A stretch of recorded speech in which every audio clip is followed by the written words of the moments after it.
ഞാനൊരു പ്രവാസിയല്ലായിരുന്നെങ്കിൽ കൂടി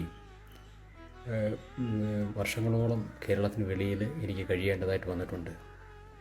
അപ്പം നിങ്ങളുടെ ഒരു മാനസികാവസ്ഥ എനിക്ക് വളരെയധികം മനസ്സിലാകും. എനിക്കെപ്പോഴും പ്രവാസികൾ വളരെയധികം സ്നേഹവും ബഹുമാനവും തോന്നുന്നുണ്ട് നമ്മുടെ പ്രവാസികളോട്.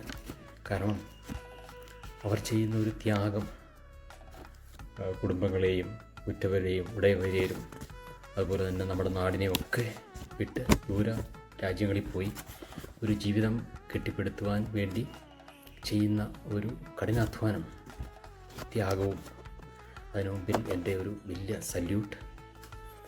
അതുപോലെ തന്നെ നിങ്ങളുടെ ബിസിയായിട്ടുള്ള ജീവിതത്തിൻ്റെ ഇടയിൽ കൂടിയും നമ്മുടെ ഇതുപോലുള്ള ആഘോഷങ്ങൾ സംഘടിപ്പിക്കാൻ പറ്റുന്നതും അതുപോലെ തന്നെ നാടിനെ ചേർത്ത് പിടിക്കാനും സംസ്കാരത്തെയും ചേർത്ത് പിടിക്കാൻ പറ്റുന്നതും ഒക്കെ നിങ്ങളുടെ മനസ്സിൻ്റെ നന്മയാണ്. ഞാൻ ദീർഘിപ്പിക്കുന്നില്ല. ഈ ഒരു സംഗമത്തിന് 2025 ഈ ചിറ്റാറോണത്തിന് എല്ലാവിധ നന്മകളും നേരുന്നു. അതുപോലെ ഇനിയും വരും കാലങ്ങളിലും ഓണവും ക്രിസ്തുമസും റംസാനും ഒക്കെ ഗംഭീരമായി ആഘോഷിക്കാൻ പറ്റട്ടെ എന്ന് ആശംസിച്ചുകൊണ്ട് ഞാൻ ഉപസംഹരിക്കുന്നു.